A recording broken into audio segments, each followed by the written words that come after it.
Issue की।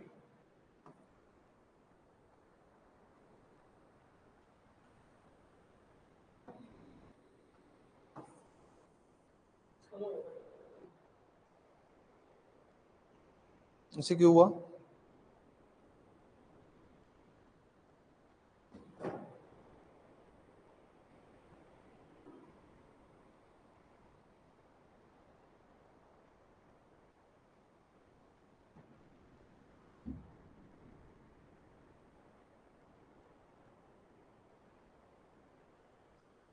आज class में भी सही कॉन्टेंट वाले लेक्चर में सही चल रहा था।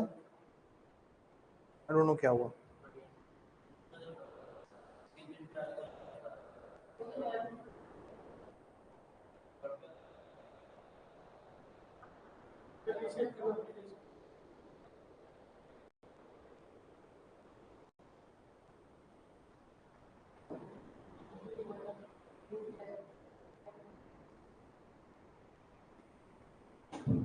आई डोंट नो क्या हुआ। चलो चलो कोई बात नहीं। Lecture the show must go on, Raj Kapoor साहब का डायलॉग है, हम भी हमारा शो मस्ट गो ऑन करेंगे, ठीक है ना। ये इसको मैं बाद में देख लूंगा, समय नहीं खराब करूंगा। कुछ मिस्टेक है इसके अंदर। रीस्टार्ट कहाँ से हो गए?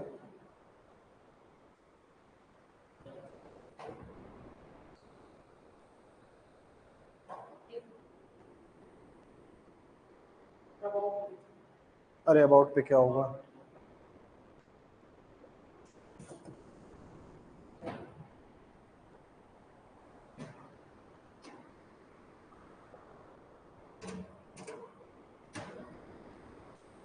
जी चलिए चलिए, समय मत गवाइए।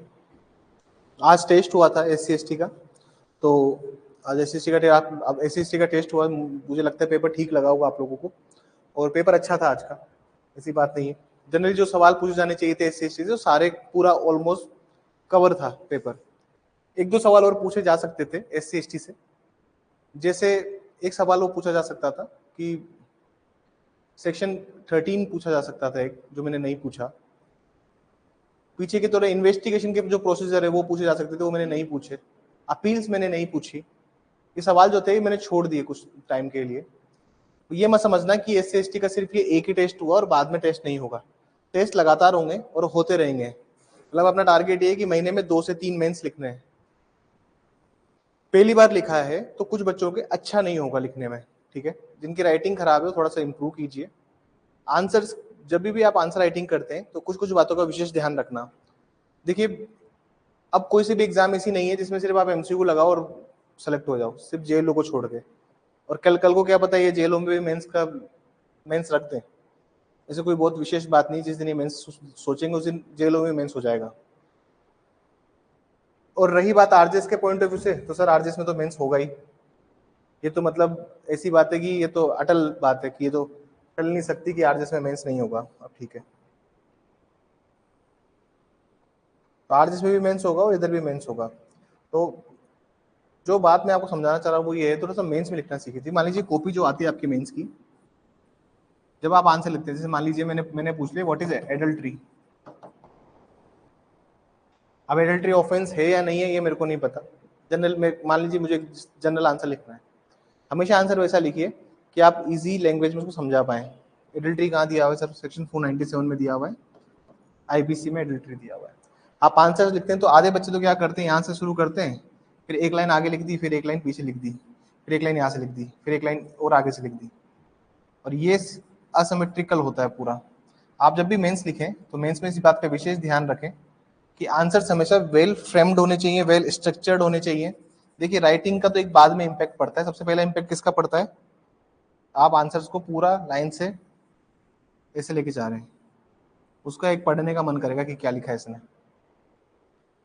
दूसरी बात ये, हमेशा बैरेट का कंटेंट लिखिए, सवाल क्या पूछ रहा है उसको एड्रेस कीजिए, ना कि 2 केस लिख के हम पे एहसान।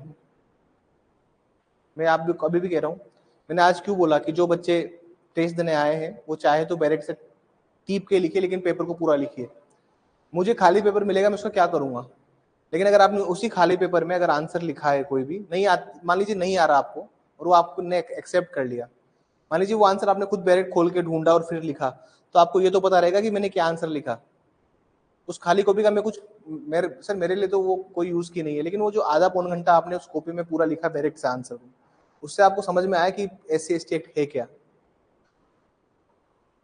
ठीक है, ये इसको बोलते हैं हेल्दी चीटिंग। इस चीटिंग से सीखने को मिलता है। रेदर किसी और की कॉपी में टापा टापी करोगे, इससे अच्छा तो ये कि डायरेक्ट खोलो और लिखिए उसका आंसर लिखिए, मुझे खाली कॉपी मत दीजिए। आप एक दिन में आंसर राइटिंग नहीं सीखेंगे, ये बात तो मुझे भी पता है। एक दिन में तो कोई कुछ नहीं सीखता, लेकिन लगातार मेहनत रहेगी और लगातार हमारा प्रयास यही रहेगा कि मैं आपको बिफोर 19 जनवरी हम जितने ज्यादा टेस्ट सीरीज सोल्व करें वो स्टार्ट हो जाएगा हमारा। APO की टेस्ट सीरीज स्टार्ट हो जाएगी आफ्टर दिवाली। दिवाली कौन सी तारीख की आ रही है इस बार, अक्टूबर में नवंबर में? 30 नवंबर की दिवाली, 30 अक्टूबर की दिवाली इस बार। हाँ तो 1 नवंबर से जी अरे बात नहीं प्लीज, जब भी आ रही है 1 नवंबर से आप लोगों के मेंस के प्री के टेस्ट सीरीज स्टार्ट हो जाएगी। 1 नवंबर से प्री की जो टेस्ट सीरीज है वो स्टार्ट हो जाएगी। हाँ 1 नवंबर से। अरे 1 नवंबर से मतलब यार दिवाली के बाद, बहुत प्रैक्टिकल ये थोड़ी ना कि भाई दूज के दिन ही बुला के टेस्ट सीरीज स्टार्ट करूंगा, मतलब वही नवंबर, मतलब वो दिवाली के जस्ट बाद हम लोग टेस्ट सीरीज स्टार्ट कर देंगे। हाँ वो वैसा समझो ना आप लोग, ये थोड़ी ना कि छोटी दिवाली के दिन आए टेस्ट सीरीज देने के लिए, वो तो समझने की तो अंडरस्टैंडिंग बात नहीं है। आप बिल्कुल छोटे बच्चों के सर कैसे आएंगे एक नवंबर को टेस्ट देने, ऐसे थोड़ी होगा। लेकिन जनरली बात ये कि हमारी टेस्ट सीरीज वहां से स्टार्ट हो जाएगी प्रीलिम्स के लिए। और ये जो टेस्ट सीरीज है टफ होगी, याद रखना। आरजेएस में तो मैंने क्या प्रैक्टिकल सवाल इतने पूछे नहीं, क्योंकि आरजेएस में स्ट्रेट फॉरवर्ड सवाल आते हैं, लेकिन एपीओ में हर सवाल प्रैक्टिकल होगा, हर सवाल प्रैक्टिकल होगा, और हर सवाल बैरेट का क्लोज पूछेगा आपसे। ये प्रोविजन कौन से क्लोज में दिया हुआ है, कौन सी उपधारा में दिया हुआ है, इस धारा की कौन सी उपधारा में दिया हुआ है। तुम अब तैयारी जितनी कर, इसलिए 2 मेजर सब्जेक्ट दिवाली के पहले खत्म हो जाएंगे आपके। एविडेंस हो जाएगा, सीआरपीसी हो जाएगा, बचेगा एक आईपीसी, वो आईपीसी भी मैडम करवा देगी। ऑलमोस्ट का गेम और हो जाएगा, एक्साइज का गेम ओवर है, SC/ST का गेम ओवर है, एविडेंस का गेम ओवर है, और सारे सब्जेक्ट के गेम ओवर हो जाएंगे धीरे धीरे। जुलाई चल रहा है, अगस्त सितंबर अक्टूबर 90 दिन है अपने पास। तो मुझे लगता है कि ऑलमोस्ट समराइज हो जाएगा पूरा मामला। डन। चलिए अब आगे चलते हैं। आज एविडेंस में हम लोग समझते हैं, जो रेस्ट पार्ट हम कल जो समझ रहे थे फैक्ट एंड इश्यू, उससे समझते हैं।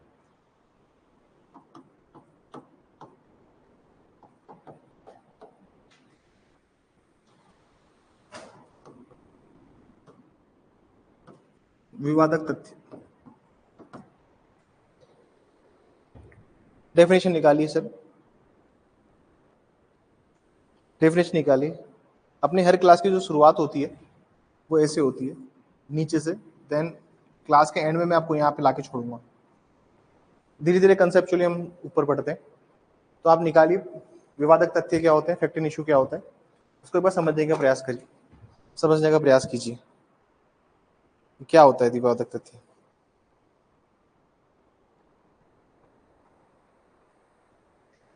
और समझिए सर, कोई भी पार्टी चाहे सिविल हो या क्रिमिनल, कोई भी पार्टी, क्रिमिनल में प्रोसिक्यूशन, सिविल में प्लेंटिफ, कोई भी पार्टी कोई अधिकार के बारे में बात कर रही है। मान लीजिए सवाल ये था कोर्ट के अंदर, सूट फाइल हुआ है सेक्शन 7 SRA के अंदर, रिकवरी ऑफ मूवेबल प्रॉपर्टी। भाई उसमें दिखा दिया हुआ है जो जंगम संपत्ति की अगर रिकवरी चाहिए, अगर उसको प्रत्युत्तरण करना है, आप वहां सूट फाइल करना पड़ेगा। अब समझ में आ रहा है कि ये फोन किसका है।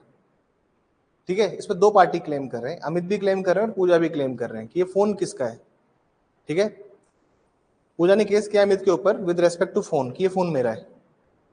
पूजा स्टेब्लिश करती है अपना राइट, ये अपना अधिकार स्थापित करती है मोबाइल नंबर, मोबाइल का बिल दिखा के। ठीक है, और बोलती है कि कोर्ट इसमें आदेश दे कि इसके फोन की EMI निकाली जाए, IMEI नंबर निकाला जाए ताकि पता लगे।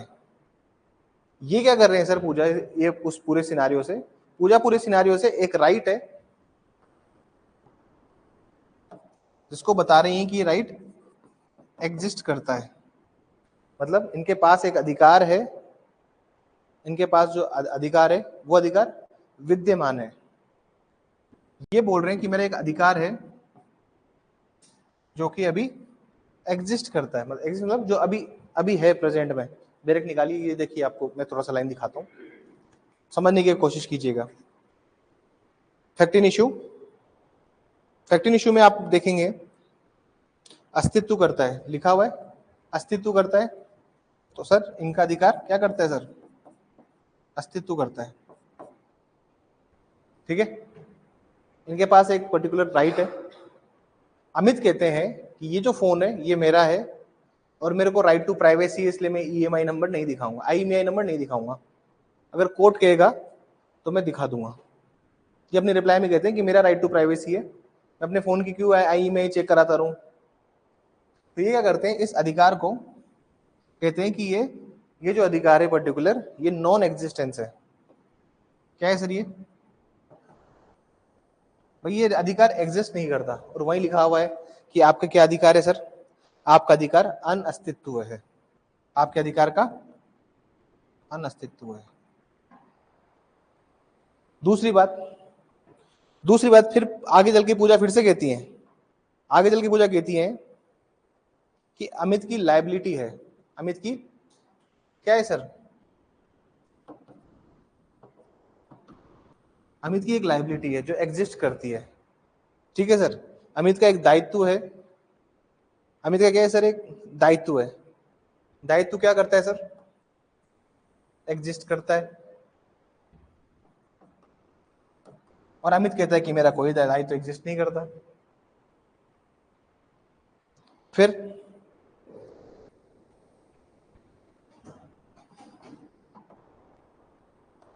मान लीजिए अमित एक 6.5 वर्ष के व्यक्ति है, 6.5 वर्ष के व्यक्ति होता नहीं, लेकिन 6.5 वर्ष के बच्चे हैं अमित। तो अमित क्या कहेंगे कि मेरी एक डिसेबिलिटी है जो कि एग्जिस्ट करती है, और ये क्या कहेंगे, झूठ बोल रखा है सारे सर्टिफिकेट्स में, कोई डिसेबिलिटी एग्जिस्ट नहीं करती है।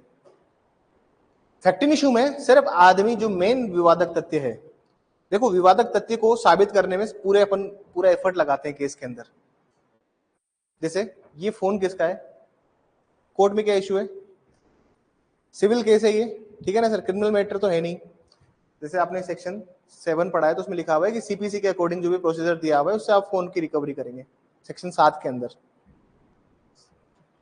क्या बनेगा फैक्ट इन इशू फोन के ऊपर, मान लीजिए ये फोन है, ठीक है ना, ये फोन है, इस फोन के ऊपर एक इशू बनाते हैं। इशू अब बताइए मुझे क्या इशू बनेगा इसका, वेदर, इस फोन का नाम एक्स कर देता हूं मैं, ठीक है ना, whether X phone belongs to Amit, या फिर ये बनेगा, या फिर ये बनेगा अमित हैज डिसऑनेस्ट इंटेंशन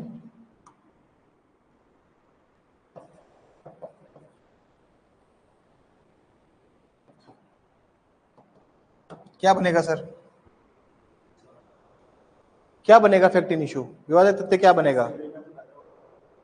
मैंने आपको बताया कि सिविल में क्या होता है सर, प्रश्नवाचक वाले जो होते हैं वो इशू बनाए जाते हैं, और क्रिमिनल में सिंपल एक लाइन लिखी जाती है।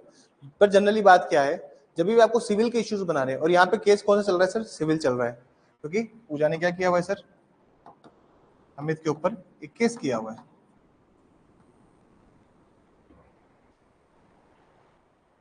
समझना यहाँ पे पॉइंट, और यहाँ पे पॉइंट को समझना और देखना कि कैसे चीजें बदलती है। हम बात करते हैं राइट की, लाइबिलिटी की, डिसेबिलिटी की, और हर एक राइट का existence, non existence, nature, extent, ये सब भी देखते हैं कि राइट किस हद तक एक्सटेंड करेगा। जैसे एग्जांपल देता हूं मैं आपको, मान लीजिए एक घर है, ए सर इस घर में जाता है चोरी करने, ये घर है सर एक्स का, अब चोरी करने गया एक्स के घर में, सुनना बात, ये सवाल भी पूछा है मैंने मेंस में बच्चों से, तो मेंस के आंसर शीट हमने दी है बच्चों को, उससे पूछा है और ऑलमोस्ट बच्चों ने गलत गलत किया है। देखते हैं आप सही कर पाते नहीं कर पाते। सर ये चोरी करने जाता है उसके घर में, और एक्स क्या करता है सर, पहलवान होता है, एक्स ए को पकड़ लेता है। एक ही बार सवाल रिपीट करूंगा, रिपीट नहीं करूंगा मतलब बार बार, एक ही बार सुनना ध्यान से। सर ए चोरी करने जाता है एक्स के घर में, एक्स जाग जाता है और ए को मर्सीलेसली पीटता है। कैसे पीटता है, मतलब दया रहित, ऐसा पीटता है कि भाई साहब बात तो जानी जाएगी, ठीक है। ए को ये एप्रिहेंशन होता है, उसको ये संभावना होती है कि आज या तो डेथ होगी या फिर ग्रीवियस हर्ट होगा। ए को क्या लगता है, जो चोर है उसको लगता है कि सर आज तो या तो, उसको एक रीजनेबल एप्रिहेंशन है कि आज तो डेथ हो जाएगी या फिर ग्रीवियस हर्ट होगा। तो ए क्या करता है, उसकी जेब में चक्कू पड़ा होता है, उससे वहीं पे और एक्स का गेम ओवर कर देता है।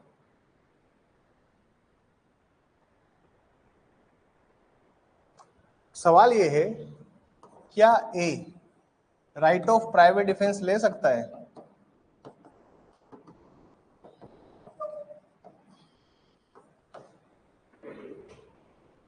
सवाल ये है, क्या वो राइट ऑफ प्राइवेट डिफेंस ले सकता है?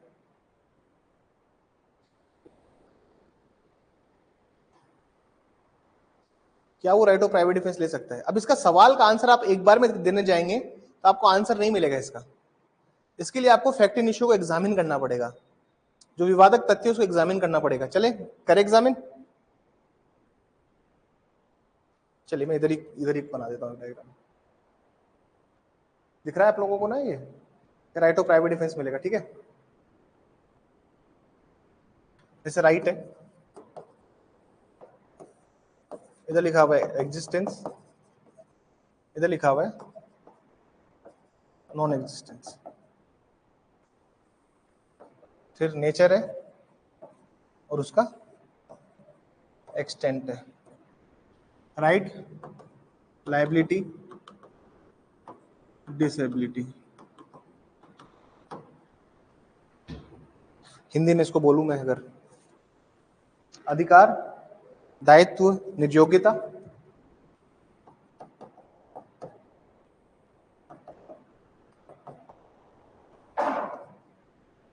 अस्तित्व, अनस्तित्व, प्रकृति विस्तार।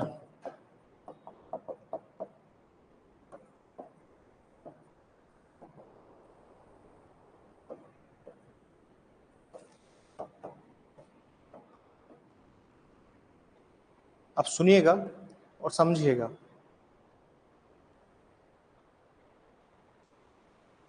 सवाल यह है, क्या ए को राइट ऑफ प्राइवेट डिफेंस मिलना चाहिए? वो चोरी करने गया था, वहां पे उसको बहुत बुरी तरह से मारा गया, बहुत ही बुरी तरह से, बेरहमी से। उसको लगा कि यार सर आज तो गेम ओवर हो जाएगा, डेथ हो जाएगी या फिर ग्रीवियस हर्ट होगा। रीजनेबल रिस्ट्रिक्शन, उसको रीजनेबल एप्रिहेंशन होता है कि सर आज तो जान बचानी पड़ेगी, ये चक्कू निकालता है, एक्स का गेम ओवर कर देता है। सवाल यह है कि उसको राइट ऑफ प्राइवेट डिफेंस दिया जाएगा?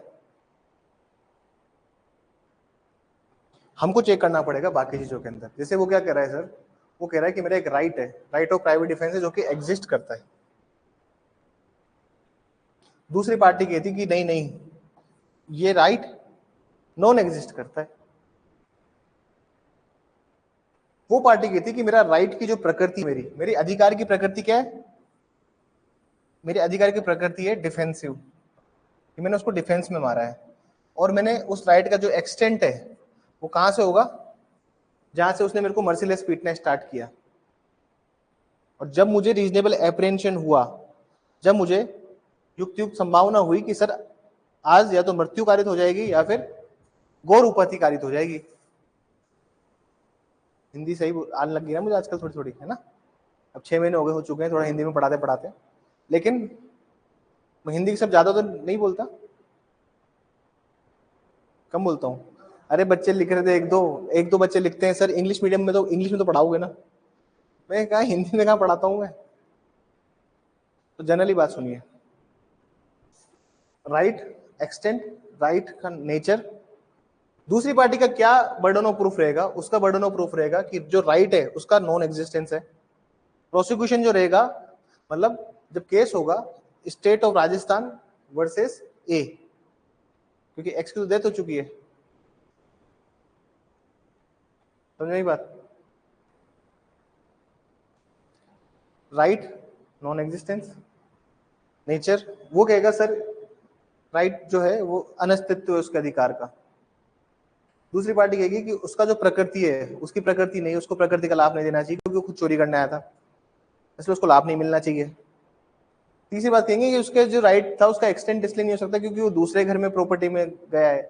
अगर आप 103 पढ़े, 103 में तो लिखा हुआ है कि अगर आपको कोई संपत्ति में घुसे तो आप उसको उसका गेम और कर सकते हैं। अरे लिखा है नहीं लिखा है, तो फिर क्या किया जाए? डिफेंस देंगे नहीं देंगे? हाँ जी, कौन कौन कह रहा है राइट ऑफ प्राइवेट डिफेंस मिलेगा? भाई प्राइवेट प्रतिरक्षा का अधिकार दिया जाएगा, चोर आया था उसको प्राइवेट प्रतिरक्षा का अधिकार होगा। होगा? कौन कह रहा है नहीं होगा? हाँ जी, क्यों नहीं होगा? वो सिविल में होती है, वो जो सब है वो सिविल में है, सिविल में होता है। If the party wants to come with the court with he must come with the clean hands, ऐसा कुछ है। If party wants to get any remedy he must come courts with the clean hand. वो civil में होती है, criminal में ऐसा कुछ नहीं होता, क्योंकि सिविल में पार्टी जाती है, क्रिमिनल में प्रोसिक्यूशन जाता है, तो क्रिमिनल में स्टेट जाता है, तो काहेंगे क्लीन हैंड्स? हाँ जी, क्यों मिलेगा राइट ऑफ प्राइवेट?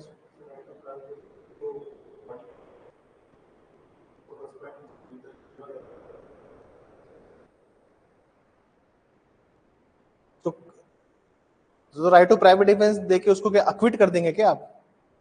क्या उसको दोष मुक्त कर देंगे क्या? हाँ जी, हर्षित बताइए। नहीं मिलेगा, बट ए ने भी रात्रि गृह भेदन किया है। देखिए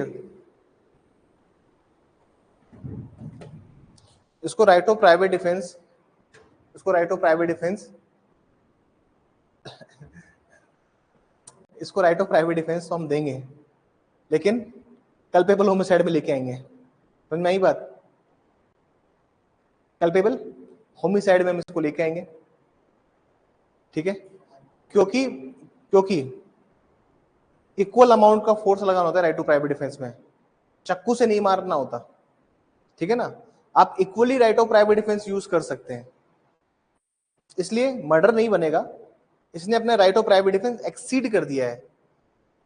कौन सा एक्सेप्शन है सर 300 का? Culpable homicide not amount to murder, 300 का कौन सा एक्सेप्शन है? कौन सा अपवाद है 300 का? चलिए, हाँ जी सर बोलिए। जी सर बोलिए। जी सर, यही रीजनिंग दे रहा था सर जवाब में कि राइट टू प्राइवेट डिफेंस मिलेगा सर उसे। जी ठीक है, तो सजा क्या मिलेगी, लाइबिलिटी क्या होगी उसकी? सर 304 उसमें नॉट अमाउंटिंग टू मर्डर में सर। सेक्शन 300 के कौन से एक्सेप्शन में जाएंगे बताइए मुझे एक बार देख के, बात नहीं।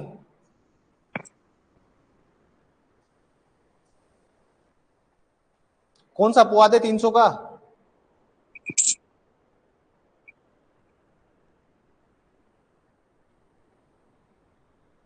अरे इतना टाइम लगाओगे, कैसे जुडिशियल एक्सपीरियंस बनोगे, जल्दी बताओ।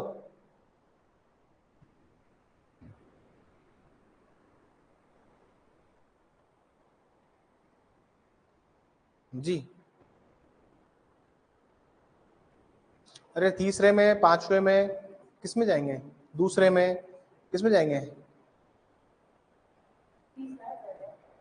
तीसरे में जाएंगे, थर्ड में जाएंगे, तीसरे के तीसरे में।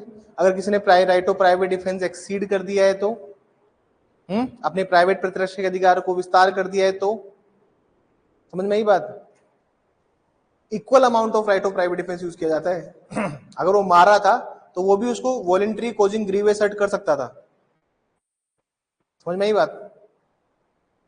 क्या कर सकता था? वो भी घोर उपपत्ति कारित कर देता उसके ऊपर, उतना ही फोर्स जितना फोर्स जरूरी है।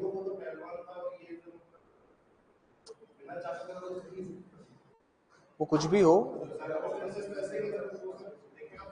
देखिए, तो क्या मतलब आप क्या चाहते हैं, उसको अक्विट कर दें और उसके ऊपर चार्ज लगाएं रात्रि गृह वेदन के? हाँ, उसके ऊपर सिर्फ हाउस ब्रेकिंग का चार्ज लगाएं और चोरी का चार्ज लगे। हाँ, ड्वेलिंग हाउस थेफ्ट इन ड्वेलिंग हाउस 480। अरे पहलवान का मतलब ये होता है कि उसने ओवर पावर कर लिया उसको। एक बार उसने ट्राई भी किया कि उसने एक बार कोशिश भी करी कि मैं संघर्ष करूं उसके सामने, उसे सीधा जेब में चक्कू पड़ा था। आसान क्या है संघर्ष करना है, पीछे चक्कू निकाल के मारना। चक्कू निकाल के मारना आसान है, क्या पता वो दिखने में पहलवान हो। होते हैं लोग, सही में ऐसे लोग भी होते हैं, तो दिखने में पहलवान होते हैं, लेकिन आप एक दो ऐसे हाथ वाथ चलाओगे तो उनके फिर हाथ नहीं चल पाते। कुछ ऐसे पहलवान भी होते हैं। समझ में आ रही बात मेरी? तो हो सकता है दिखने में पहलवान हो, उसने उसने एक बार भी ट्राई भी किया। तो जनरली बात ये है कि लाइबिलिटी जब भी आप तय करते हो, वो लाइबिलिटी का आप नेचर भी देखते हो और एक्सटेंड भी देखते हो, और यही सारी बातें फैक्ट इन इश्यू को प्रूव करती है। मैसेज ड्रॉप कर दीजिए प्लीज। हाँ बोलिए। हेलो हाँ बोलिए सर। सर, मैं कह रहा था सर, इसमें सेक्शन 99 आईपीसी भी तो सर अप्लाई हो सकता है सर, क्योंकि अगर वो पहलवान था तो सर उसे पकड़ के और वो पुलिस को भी बुला सकता था सर, लॉफुल अथॉरिटी का रिकॉर्ड ले सकता था सर वो। ठीक है, लेकिन लॉफुल अथॉरिटी को कौन बुलाता? कौन बुलाता? एक्स सर बुलाता। पहलवान सर, क्योंकि उसने पकड़ तो लिया ही था सर उसको। देखिए, पहलवान का तो गेम ओवर हो चुका है, हम पहलवान की लाइबिलिटी तय नहीं कर रहे हैं। हम लाइबिलिटी किसकी तय कर रहे हैं? ए की। हमें पहलवान से क्या मतलब है, उसका तो हो गया गेम ओवर। जी सर। आप बताइए मुझे, हम क्यों जाएं? एक्स ये कर सकता था, वो कर सकता था। एक्स तो बड़े चद्दर ओढ़ के सोता रहता कि चोर घुस आए भी मार खामा का मारेंगे। आप जी मेरी सर। बात समझिए और पूरी बात समझने की कोशिश कीजिए। देखिए, लाइबिलिटी हम एक ही निकाल रहे हैं। जो आदमी मर चुका है उसकी क्या लाइबिलिटी बताऊं मैं? क्रिमिनल केसेस में तो अबेट हो जाता है केस, अबेट मतलब खत्म हो जाता है उनका, अगर वो आदमी जिंदा ही नहीं है तो, अनलेस पैसा ना जुड़ा हो साथ में।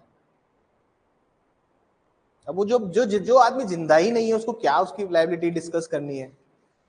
हाँ, समझ में आई मेरी क्या समझा रहा हूँ मैं सिर्फ इतना सा कहना चाह रहा हूँ आपसे कि क्रिमिनल ट्रायल में हर एक फैक्ट आपको उस एक्सटेंट तक जाके देखना होता है जहां तक आप उसको देखना चाहते हैं।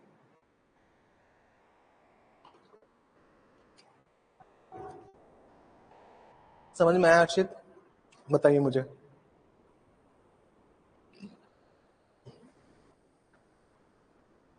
अब एक्स बुलाता लॉफुल अथॉरिटी को, वो तो पहलवान था ना, बांध देता उसको रस्सी से लेकिन वो सब बात की बातें हैं, ऐसा हुआ कहाँ? वो मर्सीलेसली नहीं पीटता तो बेचारा कभी हमला ही नहीं करता। आप देखना, चोर वोर हमेशा जो होते हैं ना, एक छोटा चक्कू रखते हैं जेब में।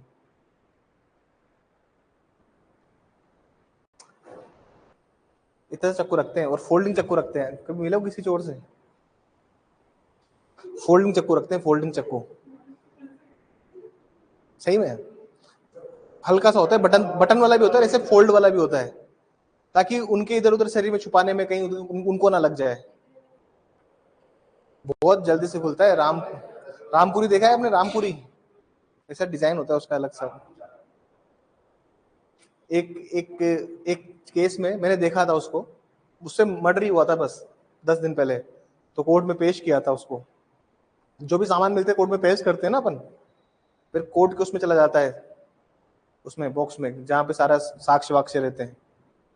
उसको पेश किया था तो उसको पॉलिथीन में पैक था, उसके ऊपर उसके ऊपर डॉक्टर के साइन हो रखे थे, जो मेडिकल टीम होगी उसके साइन थे उसके ऊपर। वो डीएनए वगैरह मैच करते हैं ना भाई। खून का निशान एक ऐसा निशान होता है जो कभी मिट नहीं सकता। आप उसको कितने मिटाने की ट्राई कर लो, अगर यहाँ पे फर्श पे खून गिरा हुआ है तो मैं उस पर फिनाइल का पोछा लगा लूँ या कुछ भी लगा लूँ, वो कुछ ना कुछ तो छोड़ के जाएगा। ब्लड कभी पूरी तरह से नहीं जाता है, यही हमेशा याद रखिएगा। आरुषि वाले केस में वो पता इसलिए नहीं लग पाया क्योंकि बारिश आ गई, और बारिश आई फिर धूप पड़ गई तो वो धुल गए, वो निशान, फुटप्रिंट्स भी धुल गए, ब्लड के स्टेन्स भी धुल गए। आरुषि वाला केस भी डिस्कस करूंगा एविडेंस में मैं, किया हुआ शायद मैंने आरुषि वाला केस डिस्कस आपके साथ। ये नहीं बताया मैंने डायग्राम बना के कि ये पूरे घर का मैप था, ये घर का यहाँ से एंट्रेंस था, इधर उसका यहाँ पे उसका सर्वेंट रूम का रूम था एक, यहाँ उसका रूम था, बताया था लिमिटेशन में आरुषि का रूम। पढ़ाऊंगा इस केस को भी पढ़ाऊंगा, this is very also very interesting case, हम लोग तो पढ़ेंगे सर। पर जनरली बात क्या होती है कि फैक्टिंग इशू जो है वो एक एक तथ्य को साबित करने के लिए जाता है। आप चाहें कि फैक्टिंग इशू प्रूव कर दें हम लोग ऐसे ही, तो वैसे नहीं हो सकता है। तो विवादक तथ्यों को साबित करना हमेशा एक सरदर्दी भी रहता है, क्योंकि सर आपके पास में जितने ज्यादा रिलेवेंट फैक्ट होंगे आप उतने ही आसानी से फैक्टिंग इशू को प्रूव कर पाएंगे। बात समझ में आ रही है? जैसे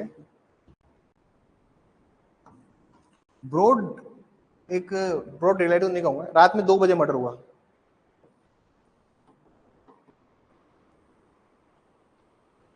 दो आदमी है ए और बी, ठीक है, इनके बीच में बहुत सालों से झगड़ा है, बी का गेम और हो गया, ए को पुलिस ने पकड़ लिया कि भाई, क्योंकि ए की लोकेशन, मोबाइल लोकेशन भी उसी एरिया की ट्रेस हो रही थी, पुलिस ने शक के बिना पे पकड़ लिया इसको। फैक्टिंग इशू है इसमें, A has intention to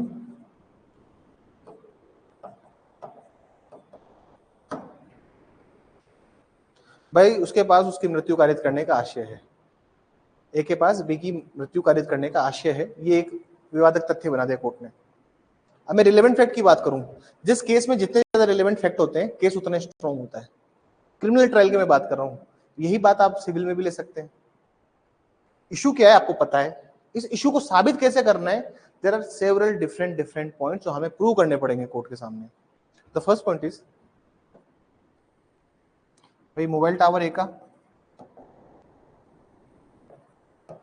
scientific proof है, साइंटिफिक प्रूफ है, और किसी एक्सपर्ट ने दिया है आपको सेक्शन 45 में, सेक्शन 45 एविडेंस में रिलेवेंट हो गया, क्योंकि जो एक्सपर्ट है, विशेषज्ञ है, उसका साक्ष्य तो माना जाता है, और साइंस वाला मानते हैं, तो एक्सपर्ट का रिलेवेंट हो गया।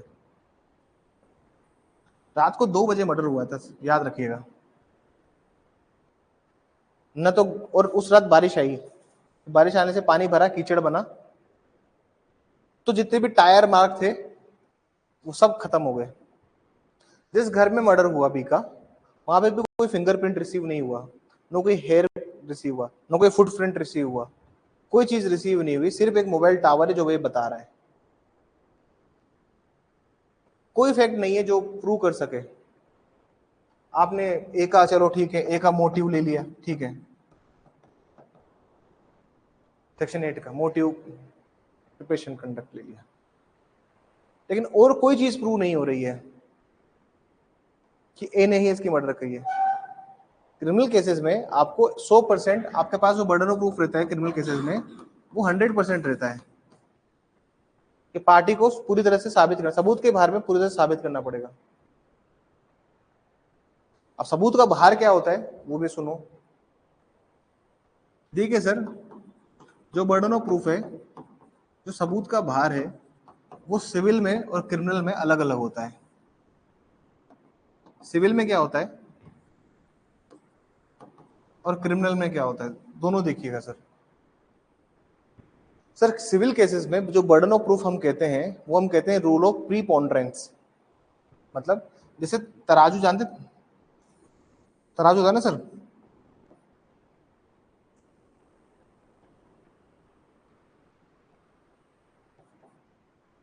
तराजू देखा है आपने सबने, हंसी मत, मेरी ड्राइंग ऐसी है, रफली रफली तराजू बना दिया है, ठीक है ना, ऐसा नहीं है कि अब तुमको कुछ नापना वापना है इसके अंदर।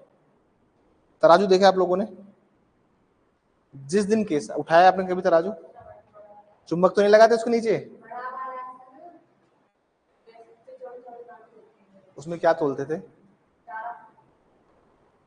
अच्छा, चारा भी तुल के बिकता है क्या? हमारे गांव में तो ऐसे ले आते हैं, कोई भी किसी से मांग लो।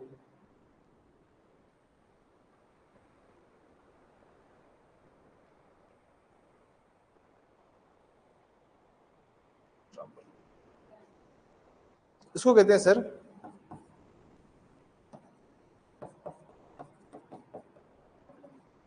रूल ऑफ प्रीपोंडरेंस, बाहुल्यता का नियम, मतलब जिधर भी बर्डन ऑफ प्रूफ, जिधर भी सर केस 51% हुआ सर सिविल में, जिधर भी 51% तराजू जिस पार्टी की तरफ घूमा वो पार्टी केस जीत जाती है। लेकिन सर क्रिमिनल में ऐसा नहीं होता है। क्रिमिनल में बर्डन ऑफ प्रूफ जो होता है वो प्रोसिक्यूशन के ऊपर जिम्मेदारी होती है। हालांकि कल को तुम एपीओ बनोगे तो तुम्हारी जिम्मेदारी है 100% केस को प्रूव करने की, साबित करने की। ये आपकी जिम्मेदारी है कि आपको 100% केस साबित करना है। ये बात क्लियर? देखिए और समझिए बात को, क्रिमिनल केसेस के अंदर आपकी जितनी भी लायबिलिटी होती है या जितने भी आपका पॉइंट्स होते हैं वो आपको समझना जरूरी है। अब मैं वापस उसी केस पे आता हूं। 2 बजे रात में एंट्री की, आप सर दो जो सबूत है, मोटिव मिल रहा है आपको, ये मिल रहा है, लेकिन जिस हथियार से मारा उसको वो हथियार नहीं मिला, कोई एविडेंसेस, सपोर्टिव एविडेंसेस नहीं मिल रहे हैं, सिर्फ दो, तो केस कमजोर है प्रोसिक्यूशन का। अरे सर अभियोजन का केस कमजोर हुआ नहीं हुआ? जितने ज्यादा आपके रिलेवेंट फैक्ट होंगे केस उतना ही स्ट्रॉन्ग हो जाता है। लेकिन मान लीजिए रात में एक थड़ी खुली हुई थी चाय की, वो आदमी के पास गया बारिश में चाय पीने, तो वो जब कार में चाय देने गया तो वो आदमी अपनी शर्ट चेंज कर रहा था जो खून से सनी हुई थी, तो एक ही एविडेंस ने पूरा केस ओवरटर्न कर दिया, वो आई विटनेस बन गया उस केस का। बात समझ रहे हैं आप? डिपेंड करता है केस फैक्ट टू फैक्ट। आप अपनी लायबिलिटी, डिसेबिलिटी और जो भी अपना राइट है उसको किस एक्सटेंट तक लेके जाते हैं, कितने एफर्ट्स आप लगाते हैं। कल को आप एपीओ बनेंगे तो आपका जो पूरा फोकस रहेगा वो सिर्फ इस बात पे रहेगा कि आप किस एक्सटेंट तक उसको प्रूव कर सकते हो। मर्डर किया है तो छोड़ना नहीं है, या तो 299 में फंसाओ या फिर 300 में लेके जाओ, या तो कलवे में लेके जाओ या फिर मर्डर में लेके जाओ। उसको अगर आपने छोड़ दिया तो फिर अभियोजन, फिर क्या होता है, थूथू होती है, पुलिस की भी थूथू होती है, आपकी भी होती है, और क्या, बदनामी तो आपकी भी है ना कि केस कमजोर है। हमारे वहाँ का एक केस था अभी जहाँ मेरा होम टाउन था, एक लड़की का रेप किया उन्होंने और पुलिस ने 3 दिन में चार्जशीट सबमिट कर दी, उसमें मेडिकल रिपोर्ट, एविडेंसेस सब कुछ थे। ऑन दैट बेसिस पॉक्सो का मैटर था, उसमें एक 12 साल की लड़की को मार दिया था रेप के बाद। 3 दिन में तो चार्जशीट सबमिट हो गई और 6 दिन के अंदर ट्रायल करके फैसला दे दिया कोर्ट ने। जैसे ही मामला हाई कोर्ट में आया, हाई कोर्ट में अक्विट कर दिया। इन्वेस्टिगेशन में जल्दी होनी चाहिए, लेकिन ऐसी इतनी भी जल्दी नहीं होनी चाहिए कि 3 दिन में रिपोर्ट सबमिट कर रहे हो आप। देखिए सर थोड़ा टाइम ले लो लेकिन केस स्ट्रॉन्ग करो। अल्टीमेट पर्पस क्या है? अल्टीमेट पर्पस है ट्रायल का। कोई भी विचारण होता है उसका सबसे प्रमुख उद्देश्य क्या होता है? उसका ये उद्देश्य होता है कि जैसे गन्ने की मशीन से जूस निकलता है ना, जितना समय आप उसको गन्ने को रोटेट करते जाएंगे उतनी ज्यादा, तो ट्रायल का भी यही पर्पस होता है और इन्वेस्टिगेशन प्रोसेस का भी होता है। जितना ज्यादा आप समय लेंगे चीजों को समझने में, आपका केस उतना स्ट्रांग होगा। क्योंकि कभी ऐसे हम बोलते हैं कि ऐसे ऐसे हम कहते हैं कि क्या बोलते हैं हम लोग, ऐसे ऐसे बोलते हैं ना कि डिले इन जस्टिस, क्या क्या था वो line, delay in justice denied in, क्या नहीं क्या, हाँ डिलेड जस्टिस डिनाइड जस्टिस, हम लोग ऐसा कह देते हैं। लेकिन मैं ऐसे कहता हूं, मैं ऐसा कहता हूं कि मैं ऐसे कहता हूं जस्टिस हरीड जस्टिस बरीड। अब तुम जस्टिस करने में हरी दिखाओगे ना तो तुम्हारा जस्टिस बरी हो जाएगा। बरीड मतलब दफन। अब तुम जितनी जल्दी दिखाओगे सिर्फ इसलिए कि हाँ केस जल्दी सोल्व करना है, तो तुम्हारा केस उतनी जल्दी दफन भी हो जाएगा, जैसे वो हो गया। और दोनों को अक्यूट कर दिया हाई कोर्ट ने लैक ऑफ एविडेंसेस पे। केसेस को स्ट्रॉन्ग अगर आपको बनाना है तो अल्टीमेट पर्पस जो होता है केस का और पूरे ट्रायल का वो सिर्फ एक होता है सर, कि आप इन्वेस्टिगेशन थोरोली करें। एविडेंस में कोई बहुत हाथी घोड़ा चीज नहीं दी हुई है, बहुत बेसिक फंडामेंटल समझा रखा है। तुम केसेस को पढ़ते हो और जब तुम केस को समझते हो, तुमने किस हद तक इन सब चीजों को साबित किया है न्यायालय के सामने, अल्टीमेट चीज वो देखी जाती है। अरे बड़े बड़े सीनियर एडवोकेट्स होते हैं, वो ट्रायल रन करते हैं, हारा हुआ केस जीत जाता है आदमी जब ये माइन्यूट चीजों पे आ जाता है। अरे डिफेंस एडवोकेट बनना मुश्किल थोड़ी ना है, आसान है। डिफेंस एडवोकेसी करना मुश्किल नहीं है, आसान है। पूछिए क्यों?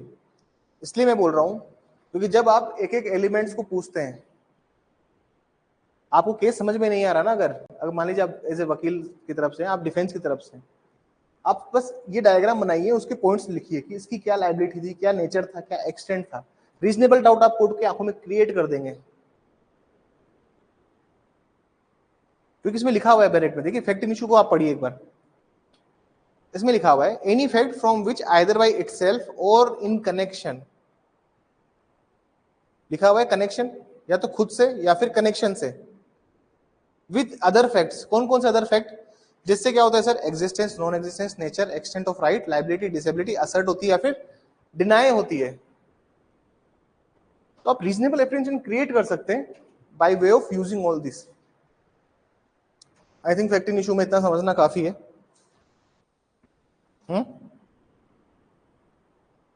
समझ में आई बात? लिखिए चलिए,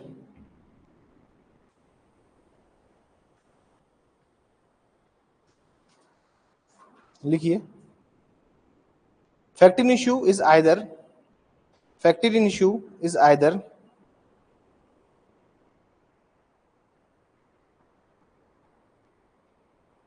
fact in issue is either a physical fact, is physical fact, or a psychological fact, or a psychological fact।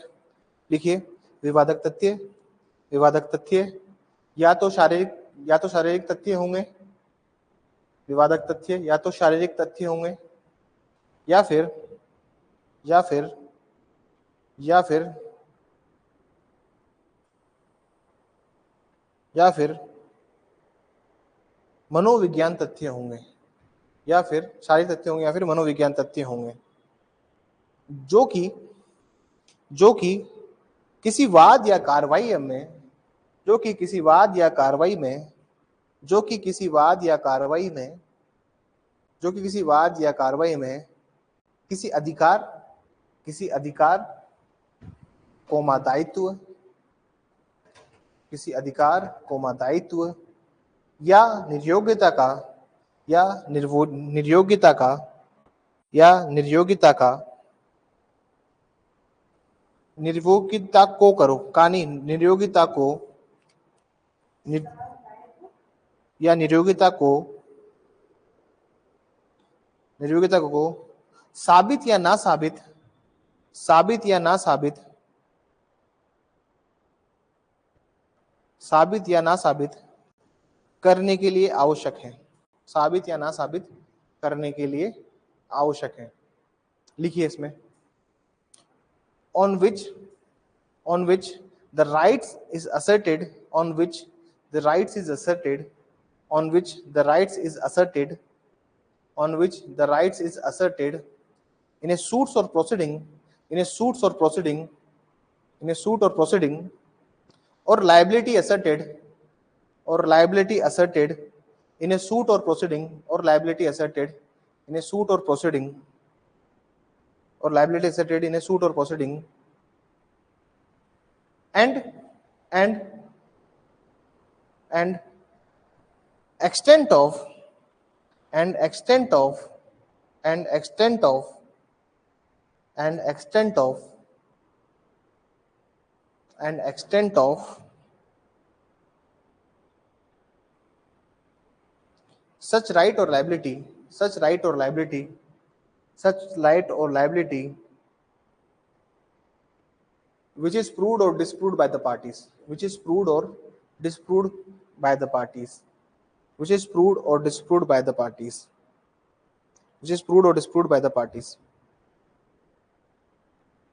आगे लिखिए विवादक तथ्य वो तथ्य हैं, विवादक तथ्य वो तथ्य हैं, हाँ इसी में लिखिए विवादक तथ्य वो तथ्य हैं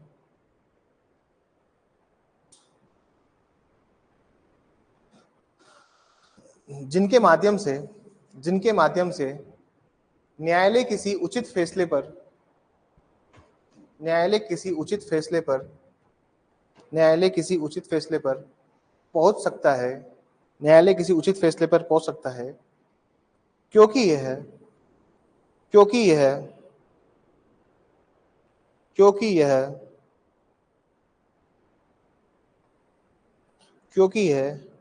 पक्षकारों द्वारा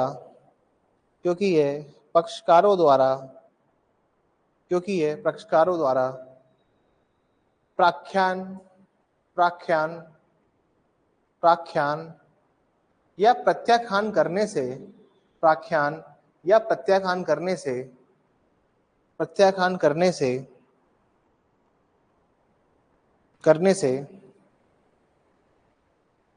एक उचित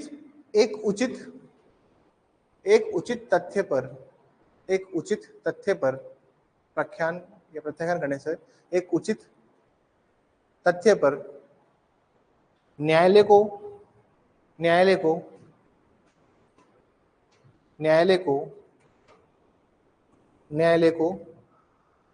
सशक्त बनाती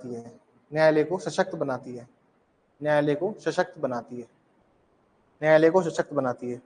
लिखिए,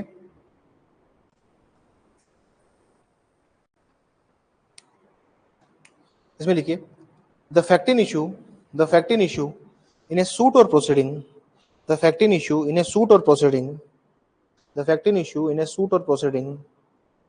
essentially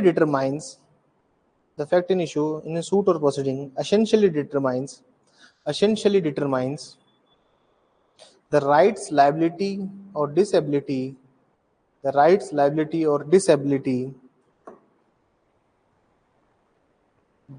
which is asserted by one party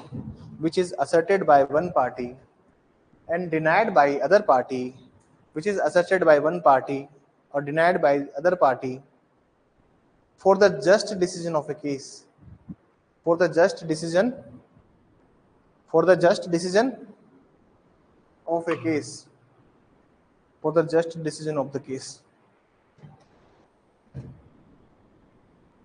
15 दिन, बस 15 दिन आ जा, 15 दिन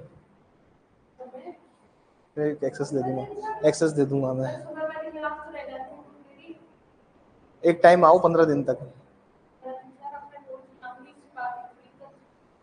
आप गायब हो जाओगे। गिरवी रखना पड़ेगा आपको आपकी दोस्ती को।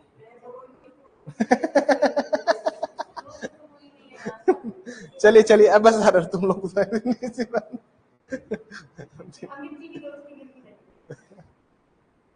चलिए दोस्ती गिरवी नहीं रखनी, बस हो गया सर ये पॉइंट यहाँ पे ना। मैं आपको अब सिविल इश्यू ऑफ फैक्ट के बारे में बात करता हूँ। जैसे हमने फैक्ट इन इश्यू क्रिमिनल में समझा, देखिए थोड़ा सा समझना है।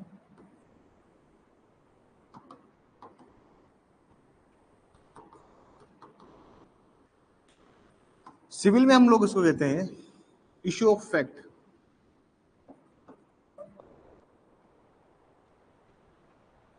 विवादक तथ्य क्या बोलते हैं? नहीं, विवादक तथ्य नहीं, तथ्य के विवादक क्या कहते हैं हम लोग उसके हिंदी में? तथ्य के विवादक।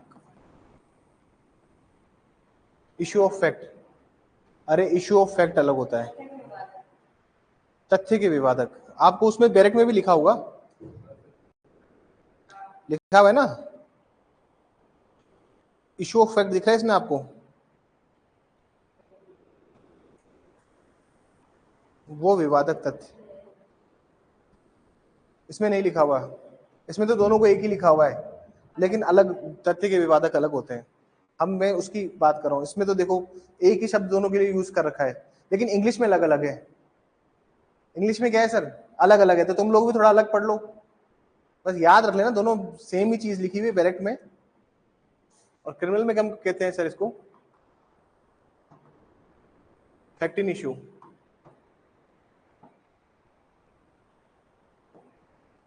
विवादक तथ्य।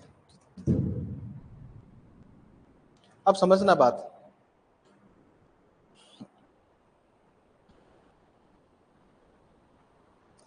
दो पार्टीज के बीच में, अब तक हमने क्रिमिनल समझा, क्रिमिनल एग्जांपल्स लिए, अब सिविल एग्जांपल्स में समझिए इस पॉइंट को।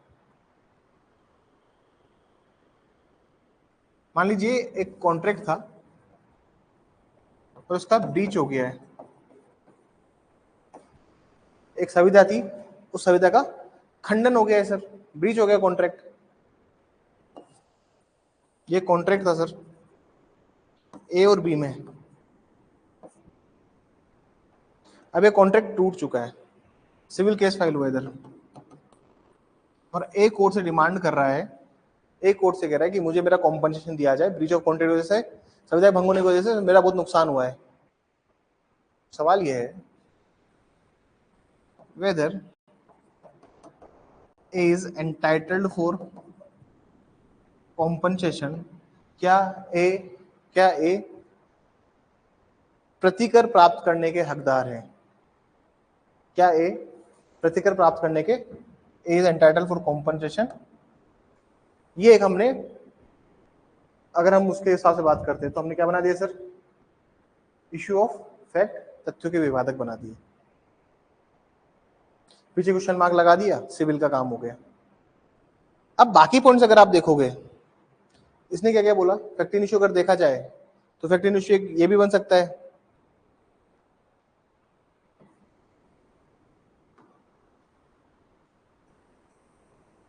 whether there is existence of contract, क्या कोई संविदा का अस्तित्व था, क्या कोई संविदा अस्तित्व में थी। देखिए सर, संविदा तो तभी भंग होगी ना जब संविदा थी, क्योंकि बी क्या डिफेंस लेगा। अब सर बी आया, बी ने क्या क्या डिफेंस ली है कि sir there is no contract, हमारे बीच में कोई कॉन्ट्रैक्ट ही नहीं था, और जब कॉन्ट्रैक्ट नहीं था तो फिर काहे का ब्रीच ऑफ कॉन्ट्रैक्ट। तो कोर्ट को क्या पॉइंट्स देखने हैं कि कॉन्ट्रैक्ट था या नहीं था। अरे ये तो देखेगा ना कोर्ट कि संविदा भी हुई है या नहीं हुई है। अगर कॉन्ट्रैक्ट नहीं हुआ है तो फिर आओ, या फिर अगर कॉन्ट्रैक्ट हुआ है, मान लो कोर्ट में प्रूव कर देता है कि हाँ कॉन्ट्रैक्ट था, तो वापस से उन सब चीजों को एक बार लिख लो कि right, liability, disability, exist, non exist, nature और एक्सटेंट, उसकी प्रकृति और विस्तार। अब वो कह रहा है कि इसकी जो लायबिलिटी है ना सर, कॉन्ट्रैक्ट के ऊपर एक्सटेंड करती है, और किस हद तक एक्सटेंड करती है, उसका विस्तार क्या है सर, उसके अधिकार का क्या विस्तार है, या फिर उसके दायित्व का क्या विस्तार है। अरे कॉन्ट्रैक्ट में एक दायित्व होता है ना, मेरा कितना दायित्व था उस कॉन्ट्रैक्ट में, क्या मेरे दायित्व का कोई एक्सटेंड हुआ, वो सब चीजें देखनी है, सिविल हो या क्रिमिनल।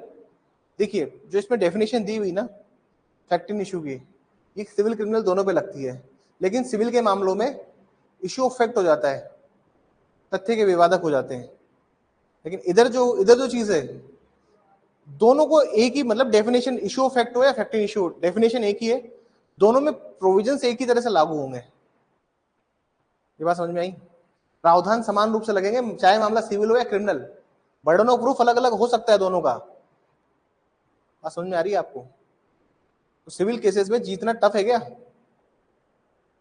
51% तो केस साबित करना है, लेकिन टफ है, टफ भी है, साबित तो करना पड़ेगा ना। क्रिमिनल में तो एक ही, आप 100% उसको कभी भी न्यायालय के हमेशा दिमाग में एक संदेह बना के रखो। अरे कोर्ट के माइंड में डाउट क्रिएट करते रहो। जहां भी आपने डाउट को क्रिएट किया, या फिर आपने मान लीजिए, आपके क्या होता है ना, जनरली लोअर कोर्ट्स आजकल बहुत रिलेक्टेंट होते हैं फैसला देने में, बेल ग्रांट करने में। अगर सर किसी के ऊपर 7 साल का कोई भी ऑफेंस की सजा लगी हुई है, वो बेल ही नहीं मिलेगी आपको। 10 साल की लगी हुई जमानत देगा ही नहीं कोर्ट आपको, गिर पड़ जाओ 50 साल की वकालत क्यों ना हो आपकी, क्योंकि प्रैक्टिस ही नहीं कर रखी इन्होंने ऐसी, लोअर कोर्ट से प्रैक्टिस नहीं है ऐसी, जबकि इनको जुडिशियल माइंड अप्लाई करना चाहिए अपना हर जगह। अभी कोर्ट बेसिकली, मान लीजिए कभी कभी क्या होता है, भले ही केस हार जाए, लेकिन जो क्रॉस एग्जामिनेशन कराते हैं ना नीचे लोअर कोर्ट में, ट्रायल कोर्ट में, वहां हम अपने फेवर के पॉइंट्स बोलते हैं, और वही उसको बुलवाते भी वही है, ताकि अपील में जाए तो अपील में कुछ केस बने।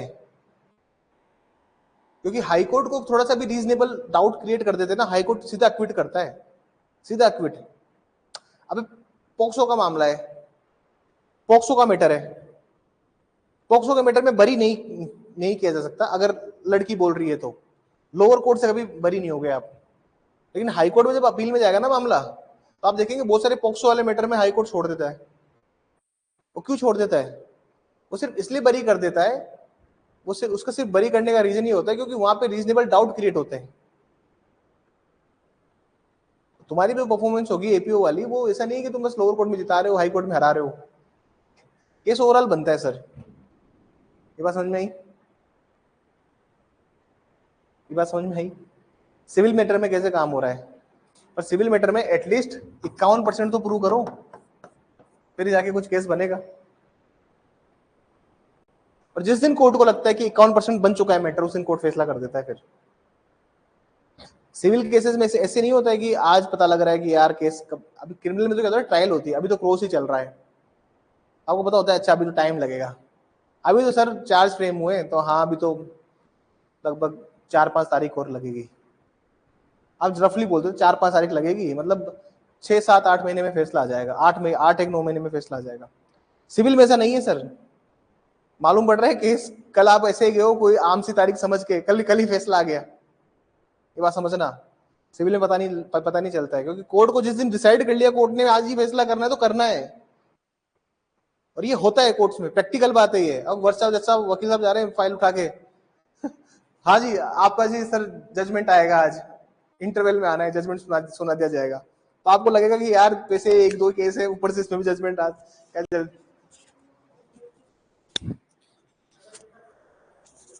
देखिए कुछ गलती में हमारे प्यारे एडवोकेट्स की भी मानता हूं चलिए सिविल केसेस में डिले क्यों होता है, सीआरपीसी सीपीसी पढ़ाऊंगा तो मैं बताऊंगा, लेकिन इतना सा मान लीजिए डिले इसलिए करते हैं सर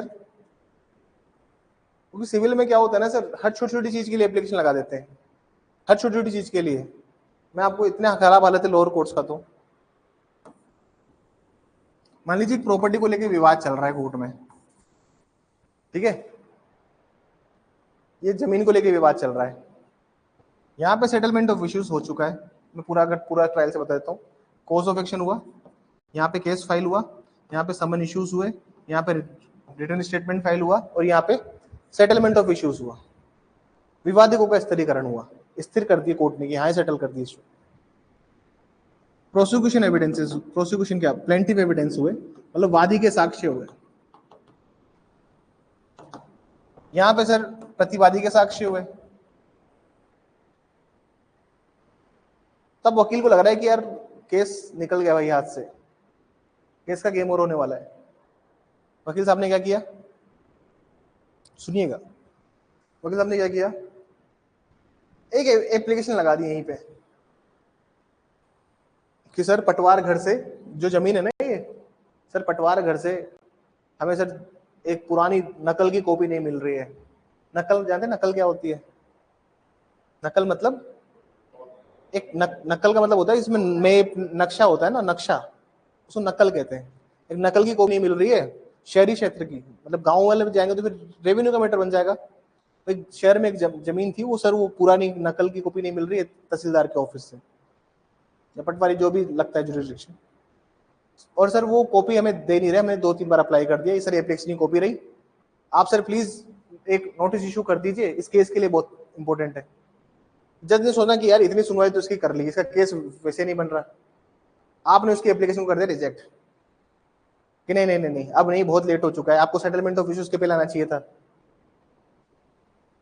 आपने एप्लीकेशन लगाई थी आज के 3 साल पहले, 3 साल तक कहाँ थे जब 3 साल पहले रिजेक्ट हो गई एप्लीकेशन?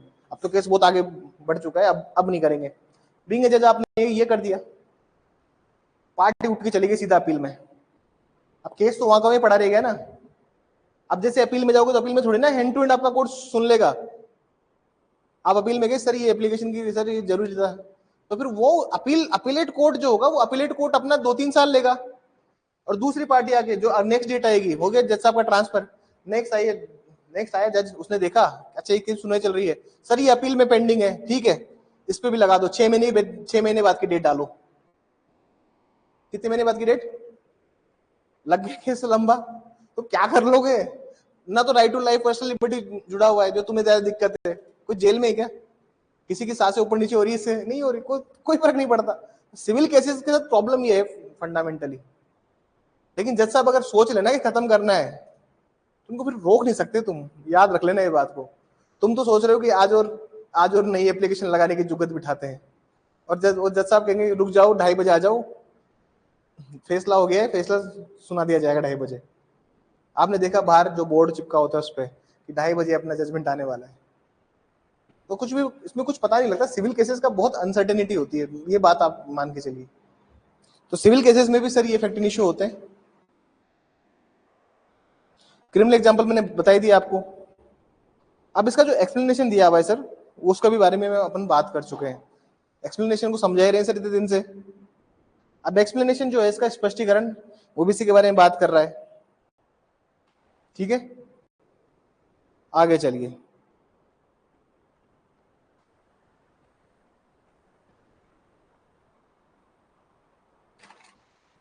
चलिए अब हम जानते हैं थोड़ा सा मैटर इन इश्यू।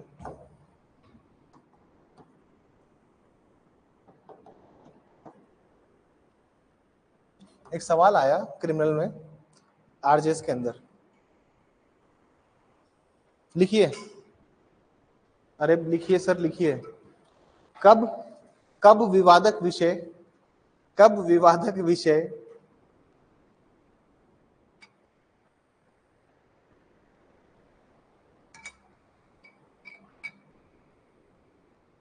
कब विवादक विषय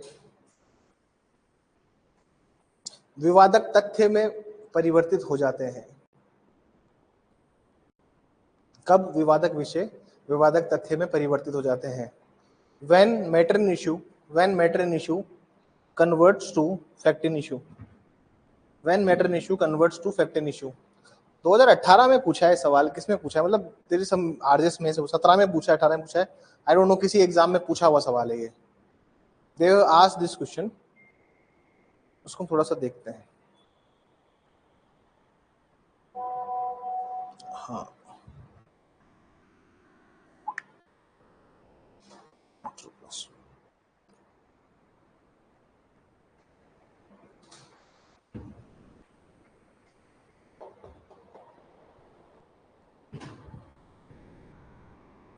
अब ये क्या होता है सर,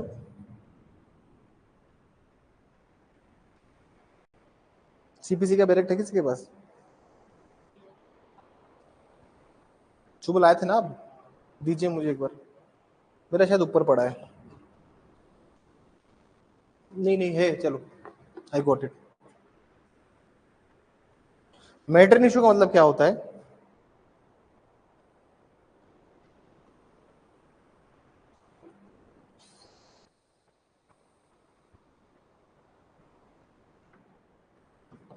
इसका मतलब होता है how would you got the title.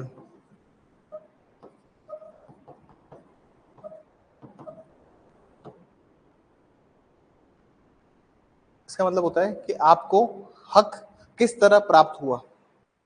आपको हक किस तरह प्राप्त हुआ।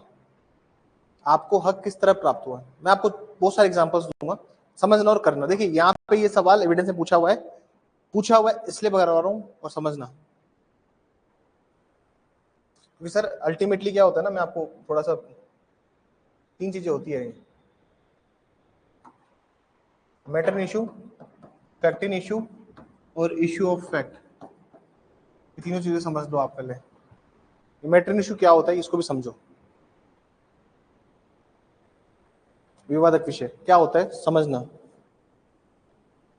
सर ये जो मैटर इन इशू होता है इसका मतलब होता है कि आप उस हक पे आए कैसे, किस हक से आपने सूट फाइल किया। तो बच्चे सीपीसी पढ़ रहे हैं उनको तो समझ में आ रहा होगा कि क्या मैटर इन इशू में बता रहा हूं। जैसे मान लीजिए मैं अगर बात करता हूँ मैटर इन इशू की, सुनिएगा और समझने की कोशिश कीजिएगा। बहुत डीप नहीं जाएंगे, हल्का सा ऊपर से लेके जाऊंगा, क्योंकि सीपीसी में उसको बहुत डीप पढ़ते हैं हम लोग। मैटर इन इशू मतलब ये कि आपको प्रॉपर्टी मिली कैसे। जैसे मान लीजिए एक घर को लेके 2 पार्टी डिस्प्यूट में है, ए और बी। 2 पार्टी का कंटिन्यूस डिस्प्यूट चल रहा है इसको लेके। ए ने बोला है सर कि मेरा मैटर इन इशू क्या है कि ये प्रॉपर्टी मेरे को इंटरस्टेट सक्सेशन में मिली है। मतलब निर्वसतीय उत्तराधिकार में मेरे को प्राप्त हुई। निर्वसतीय उत्तराधिकार का मतलब क्या? जिसकी वसीयत नहीं बनाई है, मतलब फादर के थ्रू, दादा से पिताजी को, पिताजी से आपको, आपसे आपके बेटे को, फिर आपके पोते को, जो प्रॉपर्टीज एक पूरी लाइन जाने वाली है, वो इंटरस्टेट सक्सेशन में मिली है। ए ने केस किया हुआ है बी के ऊपर। इस घर के कब्जे में कौन रहता है सर? बी। वही तो केस करेगा जिसके पास कब्जा नहीं है घर का। सिविल में जिसके पास कब्जा है वो कभी केस नहीं करेगा, एक्सेप्ट सेक्शन 34 का। मैं इधर उधर नहीं जाता, बस तुम समझ लें, जो समझ में आ रहा है, नहीं समझ में आया मत समझे। 34 डिक्लेरेशन के लिए जो कब्जे में है वो सिर्फ एक ही केस करता है सिविल में, वो है घोषणा का। बाकी और कोई किसी का केस नहीं करता। अरे मैं इस प्रॉपर्टी के कब्जे में हूँ, मैं यहाँ रहता हूँ, 8-10 भाई बुला लिए मैंने गाँव से अपने, सब यहाँ रहते हैं, रोज जिम करते हैं, दूध पीते हैं, कोई आएगा इस प्रॉपर्टी के ऊपर, वो बेचारा केस ही करेगा ना। मैं क्यों केस करूंगा कहीं जाके? पार्ट परफॉर्मेंस जो टीपीए का है उसका भी यही उद्देश्य है कि आपके पास में पूरे सेल का एक छोटा सा पार्ट है और आप वो कब्जा है आपका। अरे क्यों बनाते हैं प्लॉट में एक चौकीदार के लिए छोटा सा कमरा? आप देखना बड़े बड़े इलाके होंगे ना, सी स्कीम जैसे, वहां पे इतना बड़ा प्लॉट है, यहाँ पे एक चौकीदार को या फिर एक जो ठेला चलाता है उसको दिया हुआ है, जो पताशे के ठेले लगाता है, 2000-5000 में किराए में दिया हुआ है। सी स्कीम जैसे एरिया में क्यों दिया हुआ है? कल को कब्जा ना कर ले भाई। समझ में आ रही है? क्योंकि आप 15-20 हजार का गार्ड रखोगे तो वो दिक्कत वाली बात है, लेकिन 10-5 हजार में किसी को किराए पे दे दोगे एक कमरा बना के, वो ज्यादा अच्छी बात है ना। समझना आगे बात। ये बोलता है सर कि मेरे को इंटरस्टेट सेक्शन में मिला है, और बी बोलता है कि सर ए के जो फादर साहब थे, अभी नहीं रुकिए, थोड़ा टॉपिक खत्म होने दीजिए हर्षित, मैं करता हूं, एक सेकंड सुनिए पहले। बी बोलता है ऐसे कि ए के जो फादर साहब थे, ए के जो फादर साहब थे, इसके जो फादर साहब थे, इनके फादर ने मुझे मरने के पहले गिफ्ट करके गए। ये बोलता है कि मेरा मैटरन इशू क्या है सर यहाँ पे?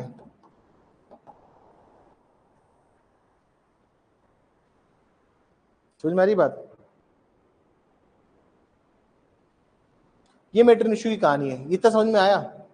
अब सिविल में क्या दिया हुआ है उसको भी थोड़ा सा हल्का सा बताऊंगा पासिंग रेफरेंस में, हल्का सा बताऊंगा पासिंग रेफरेंस में, वो सुनना और वो समझना। 2 तरह के मैटरन इशू होते हैं, मैं ज्यादा डिटेल में नहीं जाना चाहता, लेकिन आप अगर बात चली है तो दूर तलब तक जाएगी वाली बात हो गई, इसलिए बता देता हूं। एक होता है sir directly in substantial in issue. अरे दिया हुआ है ना, सेक्शन 11 में दिया हुआ है ना, directly in substantial issue. Section 11 CPC res judicata में लिखा हुआ है ना ये लाइन, जो मैं पढ़ लेता हूँ एक बार, तुमको समझ में आ जाएगा। देखिए रेस जुडिकेटा क्या क्या कहता है। No court shall try any suit or issue in which matter directly and substantially in issue has been proved। मतलब हिंदी में लिखा हुआ है, कोई भी न्यायालय ऐसे वाद या विवादक का, सुनिए सर, कोई भी न्यायालय किसी ऐसे वाद या विवादक का विचारण नहीं करेगा जिसमें प्रत्यक्षतः या सारतः विवादक विषय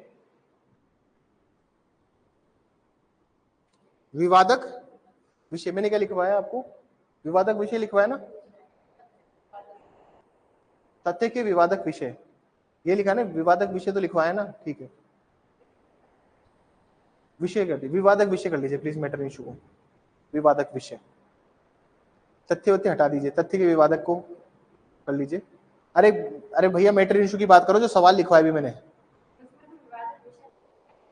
हाँ तो बस उसी की पूछ रहा हूँ, उसमें विवादक विषय है ना। हाँ बस ठीक है, इश्यू ऑफ फैक्ट में लिखवाया मैंने तथ्यों के विवादक। हाँ वो तो वही है, सही तो लिखवाया। तो मेरे को सेल्फ डाउट करा देते हो। थोड़ा हिंदी कमजोर है इस वजह से ऐसा मत समझे, ठीक है ना। मैं भी अन्ना हूँ पूरा साउथ वाला, सब सीख जाऊंगा। हिंदी मीडियम से ही मैंने स्कूलिंग की अपनी, ऐसी बात नहीं है, हिंदी इतनी भी कमजोर नहीं है, लेकिन लॉ के सेंस में कमजोर है, क्योंकि लॉ के कुछ स्पेसिफिक शब्द होते हैं। जैसे जब मैंने पढ़ाना स्टार्ट किया हिंदी के अंदर, तो मुझे सबसे पहले जो दिक्कत आई थी बहुत ज्यादा, वो सेक्शन 5 एसआरए में आई थी। मुझे आज भी याद है कि स्थावर संपत्ति के प्रत्युदरण का वाद है ना, recovery of suit for the immovable property.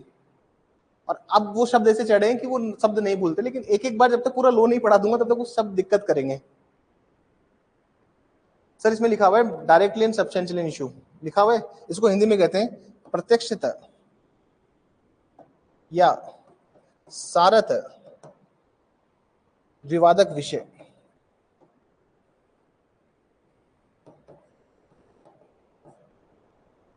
ठीक है।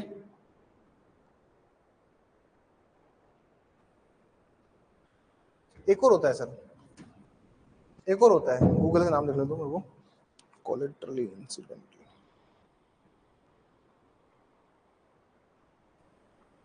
गूगल से नाम देख लेता हूँ मुझे इसका हिंदी में।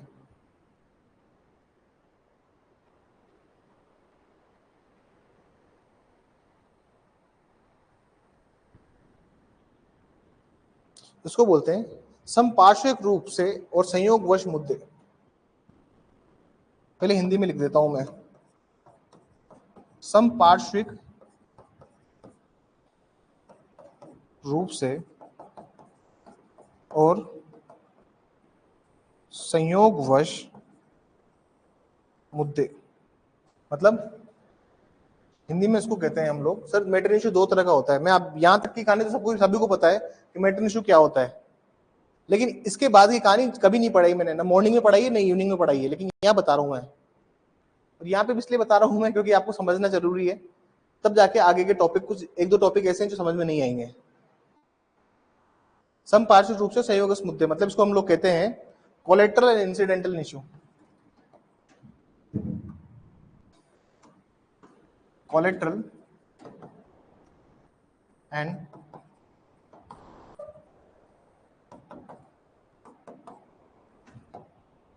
अभी क्या होता है और क्या नहीं होता, सुनिए और समझने का प्रयास कीजिए।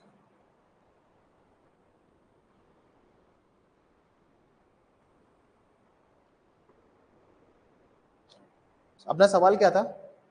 अपना सवाल ये था कि कब matter in issue fact in issue बन जाता है, उसी को समझा रहा हूं सर मैं।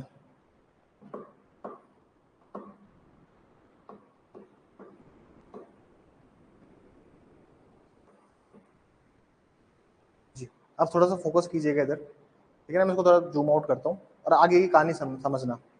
सर लॉ के पॉइंट ऑफ व्यू के हिसाब से जो इंपॉर्टेंट चीज है वो ये है, और आपके जो रेस्टिट्यूट लिखा हुआ है सेक्शन 11 में, वो भी ये लिखा हुआ है, ये नहीं लिखा हुआ कोलेटरल इंसिडेंटल इशू, ये नहीं लिखा हुआ, ये वाला लिखा हुआ है सेक्शन 11 में भी, जो लाइन लिखी हुई है।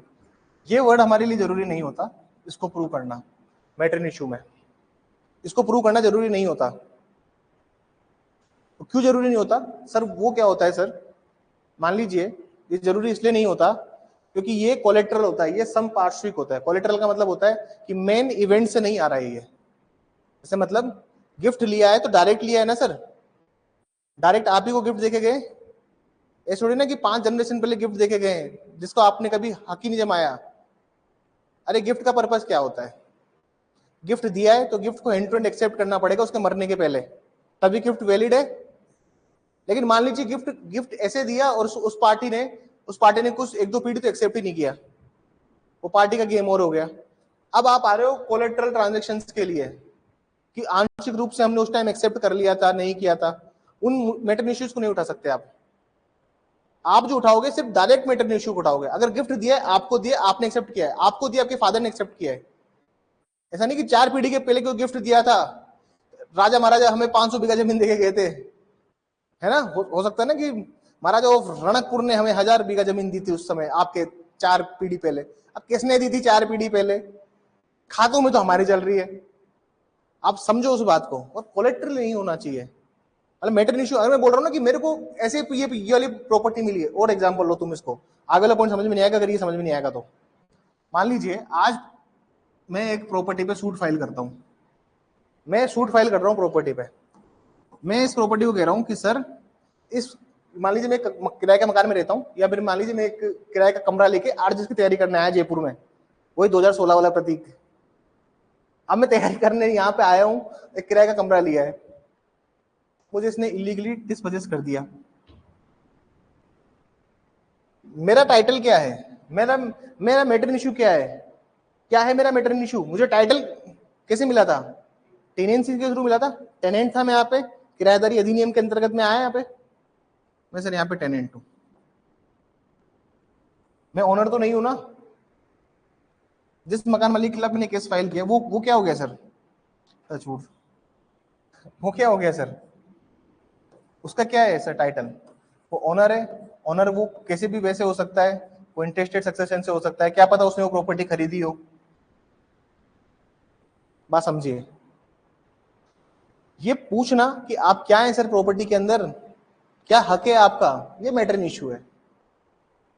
लेकिन सवाल ये है कि कब मैटर इन इशू, कब मैटर इन इशू, कब एक विवादक विषय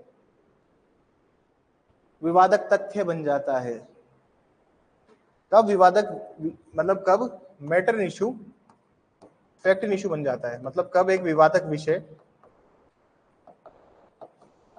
विवादक तथ्य बन जाता है। ये सवाल मेंस में पूछे इन्होंने, और आधे बच्चों को समझना है कि क्या लिखना है इसमें। यहां से आगे चले, इससे हमें फर्क नहीं पड़ता, हमें इससे फर्क पड़ता है। दो कंडीशन हो सकती है सर, दो कंडीशन हो सकती है, समझने की कोशिश कीजिएगा।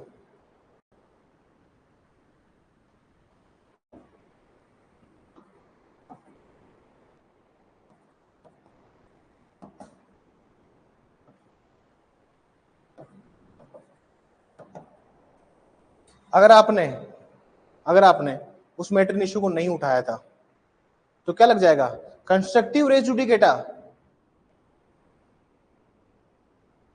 Section 11 explanation 4।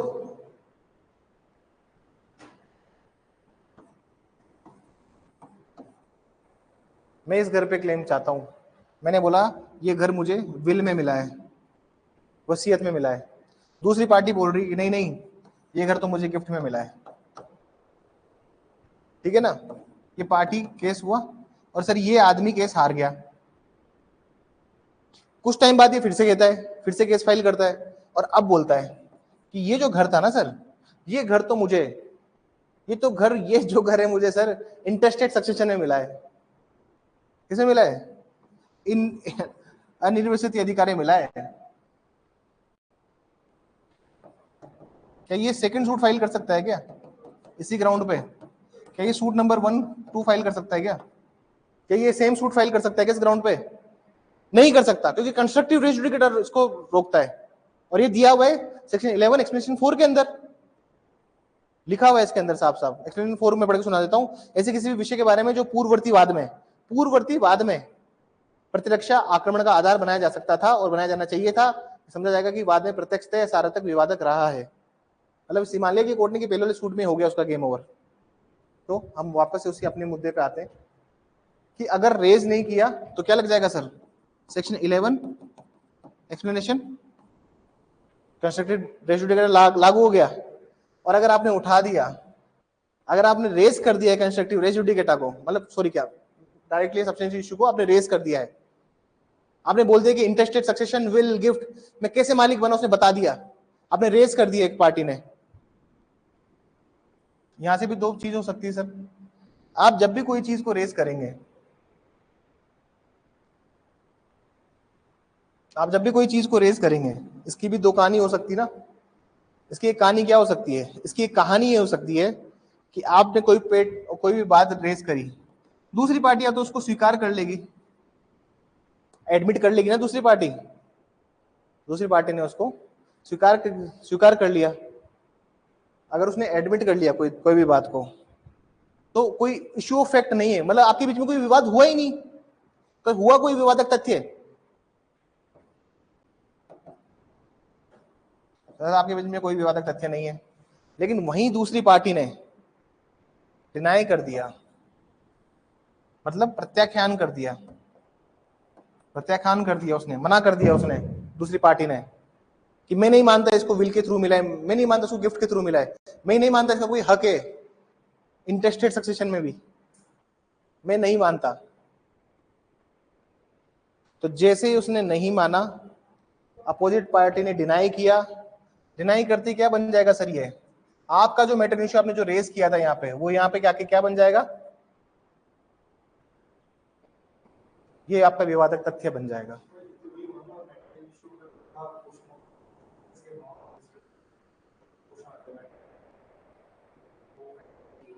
तो हम जो रेस जुडिकेटा में बोलते ना कि मैटर इशू और डायरेक्टली सब्सटेंशियली जो इशू रेज होना चाहिए था, रेस जुडिकेटा में हम कहते हैं वही अल्टीमेटली फैक्ट इन इश्यू होता है। क्योंकि वही एंड में जाके क्या बन जाता है, विवाद की जड़। आप अगर इश्यू भी फ्रेम करेंगे तो अल्टीमेटली फैक्टिंग इश्यू, आप मेटरन इश्यू को फैक्टिंग इश्यू बना रहे हो। फैक्टिंग इश्यू चल रहा था सर, मना कर, डिनाई किया, जैसे ही डिनाई किया उसने कि आपका ये हक नहीं है, लो यही बना दी विवादक तथ्य। तो कहते हैं ना कि बच्चे की सर, हमें सर जजमेंट राइटिंग में इश्यू फ्रेम करने में दिक्कत आ रही है, वो इसलिए आ रही है क्योंकि मेटरन इश्यू समझना पड़ेगा आपको। डायग्राम बना लीजिए।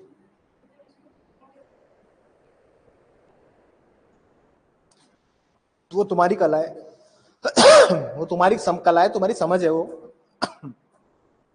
लिख लीजिए, डायग्राम बनाइए जल्दी यार। मैं इसको सीपीसी में नहीं डिस्कस करता इस टॉपिक को, मुझे पता है बहुत टाइम टेकिंग हो जाता है मेरे लिए। हर्षित क्या कह रहे थे आप? हर्षित समझ में आया? तो मैं डायग्राम को जूम कर देता हूँ, तुम लोगों को दिखेगा नहीं, ऑनलाइन वाले बच्चों को नहीं दिखेगा, ऑफलाइन तो दिख जाएगा।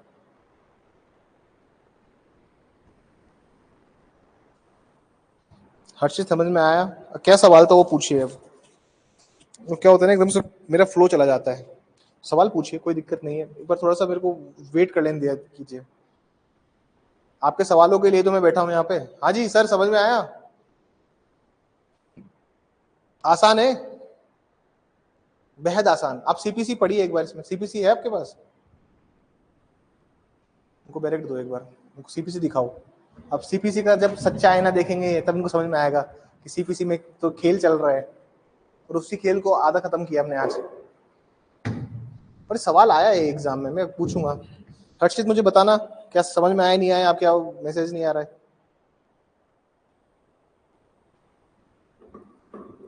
लिख लिया? एक बार बाकी को लिख लेने दीजिए। सेक्शन 11 पढ़िए। अल्टीमेटली जो तुम मेटर इशू रेस करते हो ना रेस जुडिकेटा में, या फिर तुम सूट फाइल करते टाइम बताते हो कि सर मैं इसलिए सूट फाइल कर रहा हूं क्योंकि मैं यहाँ का ओनर हूँ, मैं यहाँ का सुल्तान हूँ, या फिर मेरे को ये प्रॉपर्टी ऐसे मेरे को मिली है, मेरे फोर फादर्स के थ्रू मिली है, वही अल्टीमेटली फैक्टिंग इशू बन जाता है। एक सिविल में बात करते तो इशू फैक्ट बन जाता है।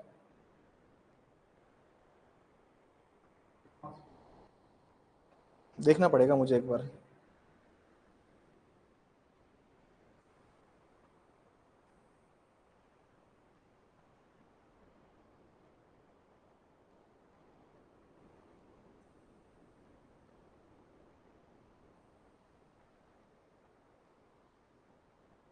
आगे लूं जी?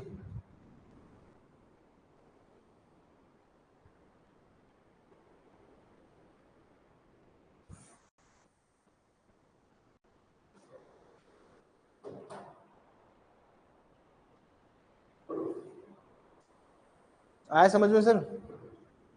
तो हम जो अल्टीमेटली जो सिविल केस में कंटेस्ट करने के लिए हमारे पास जो ग्राउंड होता है ना, वही इश्यू बना देती है कोर्ट। लेकिन बनाती कैसे वो तुम्हें समझ में आया होगा आज। अरे तुमने एलएलबी की डिग्री तो कॉलेज में ले ली, लेकिन लो तो आप पढ़ रहे हो। हाँ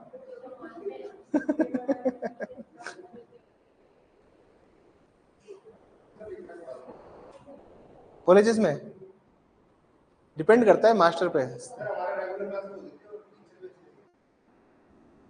डिपेंड करता है फैकल्टी पे, टीचर पे डिपेंड करता है सर। सीपीसी तो टीचर पे डिपेंड करता है। देखिए सर, मूर्ति को भी जो समझा देना वो है टीचर।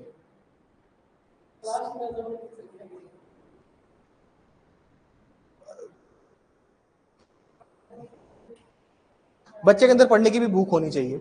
हाँ, ऐसा नहीं है बच्चा सोचता है कि जैसे जैसे करके अटेंडेंस पूरी कर लूँ, इधर उधर मस्काबाजी कर लूँ अटेंडेंस के लिए, तो फिर वो वाली बात अलग है। लेकिन जनरल ओरिएंटेड में आपको बात बताऊं तो जनरल बात ये है सर, सीपीसी ऐसा सब्जेक्ट है जब तक आप पढ़ेंगे नहीं किसी से समझ में नहीं आएगी। सिविल का सीपीसी, और आप खुद से पढ़ेंगे तो बहुत समय लगेगा इसको।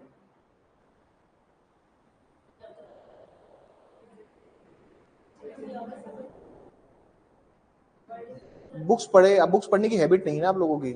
आप लोग जिनकी भी इंग्लिश रीडिंग कमजोर है वो प्लीज बुक्स पढ़ना स्टार्ट कीजिए। इंग्लिश की कोई भी बुक्स, इंग्लिश की बुक्स पढ़िए। पेपर जिनका छूटा है इस बार एग्जाम में, अपनी कमियों पे ध्यान दीजिए और ये देखिए कि हमसे कहाँ गलती हुई है। डन? ये ये पॉइंट समझ में आया?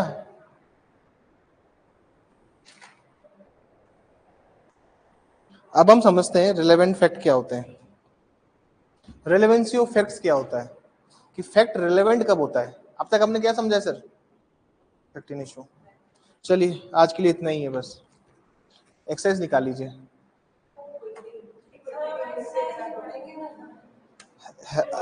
हर्षित जवाब नहीं आ रहा, एक second. Harshit are in class? Class में आप देखिए, हर्षित अगर कहेंगे तो एक्सरसाइज पढ़ा दूंगा मैं, तो यहाँ तो हर्षित की चलेगी।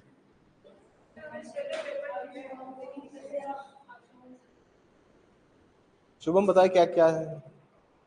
शुभम तो सब में एग्री है, उसको कोई दिक्कत नहीं है। वो रेगुलर क्लास से आया है ना, उसको कोई दिक्कत नहीं। उसकी 5 साल भी उसने क्लासेस ली है।